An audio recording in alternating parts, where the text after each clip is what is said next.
Hi అండి. కరివేపాకు పచ్చడి. అన్ని రకాల పచ్చళ్ళు తినుంటారు.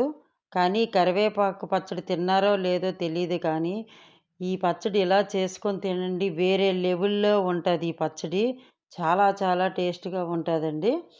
ఇది ప్రిపేర్ చేయడం ఎలాగో చూసేద్దాం రండి.